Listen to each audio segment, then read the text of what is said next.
For years, appearing on The Tonight Show starring Johnny Carson was considered one of the greatest opportunities in entertainment, and for many comedians it could transform an unknown performer into a household name overnight. At the center of this legendary platform was Johnny Carson, whose calm authority and sharp sense of humor made him one of the most influential figures in television history. Among the many rising talents who benefited from Carson's support was Joan Rivers, a fearless comedian whose quick wit and bold comedic style captivated audiences in the 1960s and 1970s. Carson admired her timing and energy so much that he invited her to appear on the show numerous times, and she eventually became one of the most frequent guest hosts in the program's history. For Rivers, those appearances were more than just television spots. They were career-defining moments that introduced her to millions of viewers and established her reputation as one of the sharpest voices in comedy. Carson even referred to her as one of the comedians he trusted most, a rare sign of respect in the highly competitive world of late-night television. To many observers, Rivers seemed like a natural successor who could carry forward the spirit of the show whenever Carson was absent. Yet behind the scenes, the relationship between mentor and protege would eventually unravel in a way that surprised much of the entertainment industry.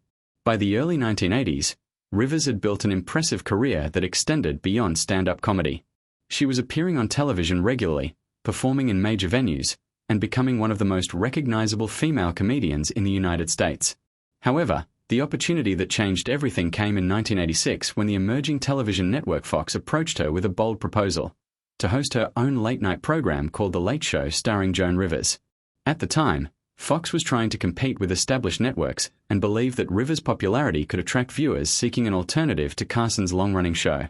Accepting the offer was a major career decision. Hosting her own program meant creative independence and a chance to prove that she could lead a late-night show on her own terms. Yet it also placed her directly in competition with Carson, the very person who had helped elevate her career in the first place. What followed became one of the most talked-about conflicts in television history.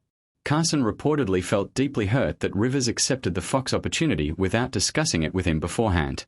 In the close-knit world of late-night television, loyalty and professional courtesy were highly valued, and Carson believed she should have informed him personally before making the move.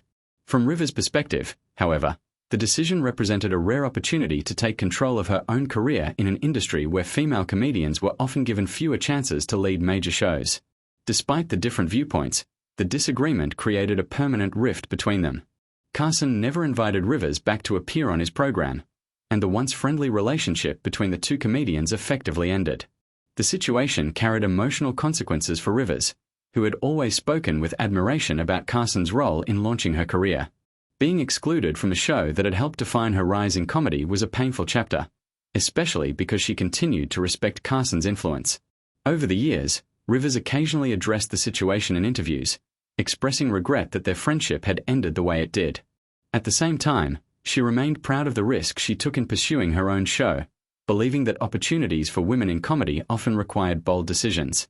Although her Fox program lasted only one season, Rivers continued building an extraordinary career that included television hosting, best-selling books, and a reputation as one of the most fearless comedians of her generation.